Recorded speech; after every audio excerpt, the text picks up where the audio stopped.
Hi folks, I have finally gotten around to making another shelf esteem video. So about 6 weeks ago, I made a video giving you a tour of my extremely messy bookshelves and talking about some of the stuff that's on them and how I do and don't organize them.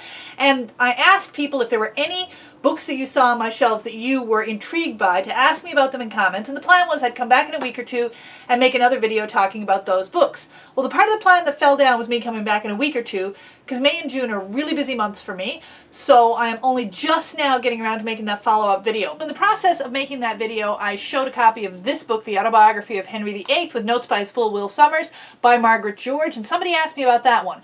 As many people know, historical fiction is one of my very, very favorite genres, and this is one of my very, very favorite. In fact, if I had to list my top 2 favorite works of historical fiction ever, this would be one of them. The other one would be The Sun and Splendor by Sharon K. Penman. This is one of the first big chunky works of historical fiction I read. It is absolutely engrossing. It is such a great version of the story of Henry VIII. It is a first-person narrative, but it also has these interjections in the person of his full Will Summers.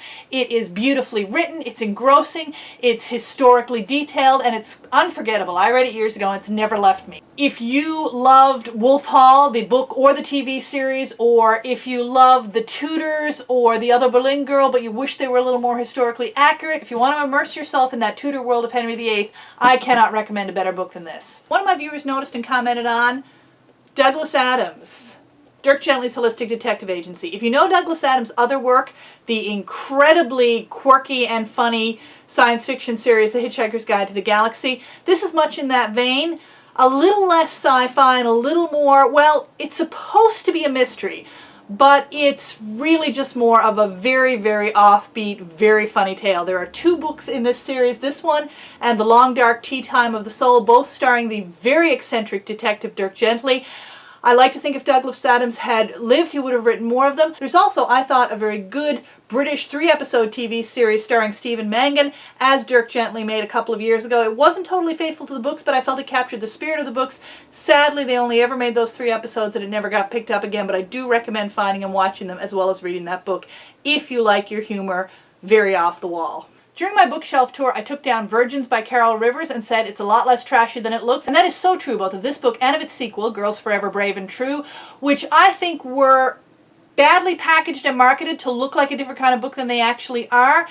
They're very funny, great novels about, well, in Virgins, 3 Irish Catholic teenagers growing up in the US in the 1950s, and then Girls Forever Brave and True picks up the story of those same characters 20 years later in the turbulent world of the 1970s. The 2 young women, Peggy and her best friend Con, are girls who don't want to live the narrow lives that are prescribed for women in their day and time, and they want to have bigger dreams. And on top of it, Peggy has been in love since childhood with Sean, who's also wildly in love with her, but also plans to be a priest. So they're great stories. I think they may be out of print now, but if you can find them, I really recommend them. Finally, if you look behind me on the bookshelves, you can see a copy of Infinite Jest. Somebody asked, have you actually read Infinite Jest? The answer is yes, I have. I took it on as a reading challenge a couple of summers ago. I wrote a very lengthy blog review about it when I finished, which I will link to in the comments here. I don't want you to take this as being irreverent or sacrilegious in any way, because I say this as a devoutly religious person, but in many ways Infinite Jest is quite like the Bible. It's extremely long.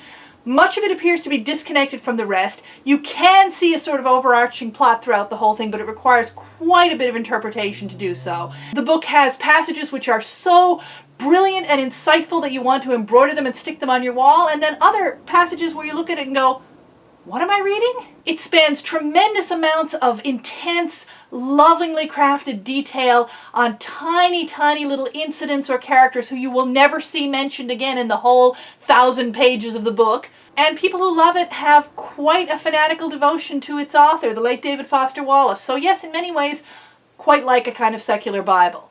Don't read it if you like a straightforward story driven by plot, but if you like a challenge, a very, very postmodern challenge, then you, like me, should give it a try and then later be glad to say that you have read Infinite Jest. So those are the books that viewers challenged me to talk about. Of the people who left comments, Passerino, who frequently comments on my YouTube channel, is going to be the one to win any book of your choice. And I will leave instructions down below in the comments as to how you can get in touch with me and get your prize-winning book. And as it's summer vacation now, I hope to be back with more videos more often to help you build your shelf esteem. So see you soon.